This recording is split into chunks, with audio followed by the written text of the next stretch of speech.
Hey everyone, it's Wingspan TT, and it is time for Duels of the Planeswalkers 2014 Magic the Gathering DLC with Dodge and Burn. Is it? You know it.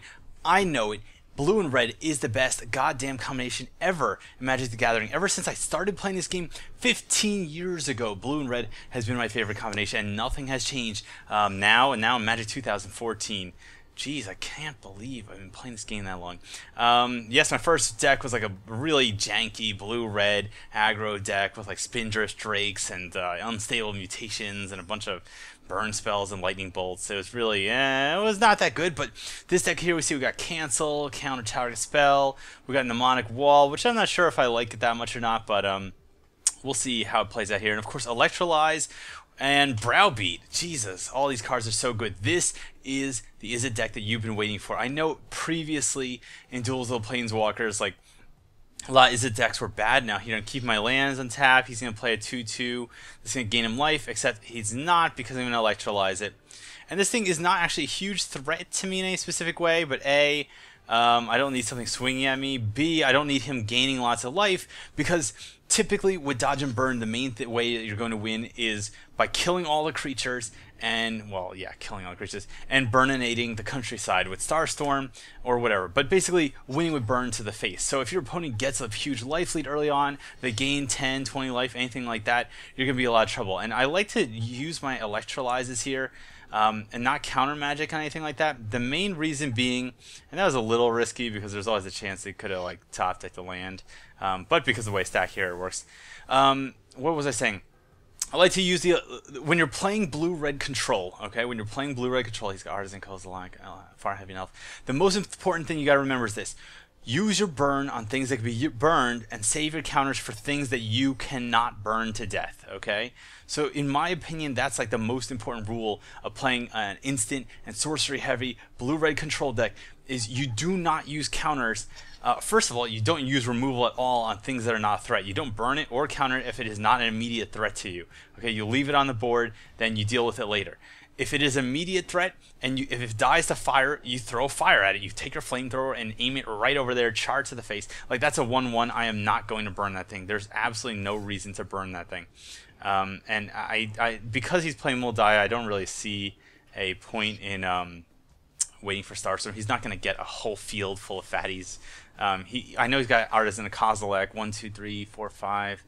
How many lands does he have? Let's flip this here. 1, 2, 3, 4, 5, 6, 7, 8. So he could play Artisan Kozilek next turn. So I really need to keep my mana open so I could counter it with Cancel.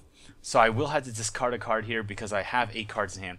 But my point was, burn things you can burn, counter things you can't burn, learn when to know the difference. It's like that old wise tale. I'm going to get rid of Mnemonic Wall. Could go, because he's not going to have a lot of stuff that I really need to block. Most of the stuff that's the most dangerous, it's like blocking is pointless anyway. Now he knows that I'm sitting on all his land, and he knows I've seen his hand, so I know he knows what I know what he has. And he plays Palaka Worm, which he clearly just top deck. I'm going to counter that, and no, I cannot burn Palaka Worm. It's a 7/7. I could, in theory, burn it, but I have to use 2 spells on it, and then he would gain 7 life and draw a card. So really, he would win out big time from that. So I'm just going to counter that. I still have a Cancel in my hand. You know, for his Artisan Kozilek, but he knows that I know he's got Artisan Kozilek, and I really wish I had drawn a land there, because what I would love to do is to play you know, We Dragonauts and then have Remand in hand.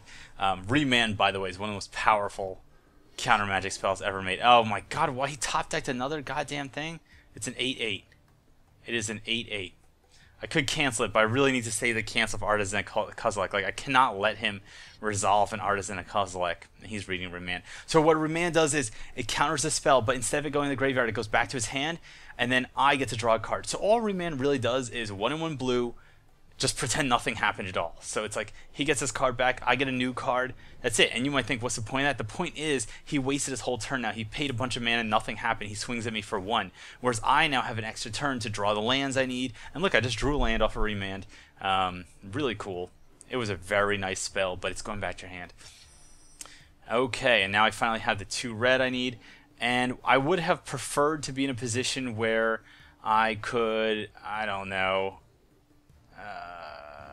be in a position where I could have had Remand at the same time I had the 5 lands and played the Weed Dragonauts and remanded it and has some more tempo advantage. You'll notice that this is like, what, I don't even know how we've been playing, 4 minutes, 5 minutes or so far from Farhaven Elf, not countering that. So it's been this far into the game and I've not done a point of damage to him, and I'm already 18, so this is not looking good for me. The longer this game goes on, in my opinion, the worse it is. And I honestly believe, although maybe most people's decks aren't built this way, that Chantel Moldaya, is one of the hardest matchups for dodge and burn. I was going to say artful dodge. Let's see here. So now I feel totally safe. I got 6 lands, so I can drop my Weed Dragonauts to make sure I have 2 islands still left on tap for cancel. My cancel. I have a lot of burn. I wonder how much damage I could do in 1 turn. Okay, so he's got 1/3, so now he can't swing me with his 1/1s anymore. I'm open for the cancel. I am open for Char if I need it. Char! Okay, Jesus, I watch too much Pokemon. And yeah, that's pretty much it. I love these decks in real life. I am really looking to the Theros release in real Magic because I really think there's going to be a bunch of cool red control cards that really haven't been around in a while. Some cool sweepers. I think there's like the Anger of the Gods, the Wrath of the Gods. He gets Eye of Ujin. That is really bad for me. And here comes Honey Boo Boo. Ulamog's Crusher. Do I want to spend 2 cards killing it? No.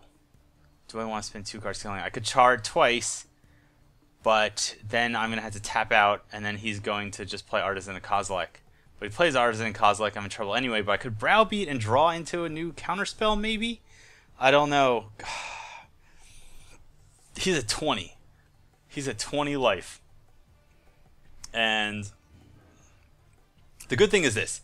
He's only got 1 card in hand, and I know it's Artisan and Kozilek. He doesn't have any combat tricks. He doesn't have that goddamn spell that's like tap the attacking creatures and they don't do any damage, so there is that. There is that. I do have that. What I also like about this deck in general is it's just so completely hilariously explosive. And here I'm going to play, I'm thinking about, let's see, if I draw Terramorphic, because I don't have anything that costs 7 anyway, so there's no point.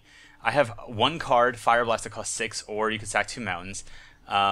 And I have a bunch of cards that cost 3 each, so there's really no point at all into playing the island first. I don't have anything that's going to cost the extra. And yeah, I could do this later, but I just want to not forget it. And you know, there's lots of bugs in Duels of Planeswalkers where like you think everything's going fine, then all of a sudden it's like, oh well, you know, all of a sudden you're skipping your combat step. And I'm just making sure here that I have the right mix of lands. Like I'm keeping up 2 blue in case one of the 3 cards I draw into a counter magic.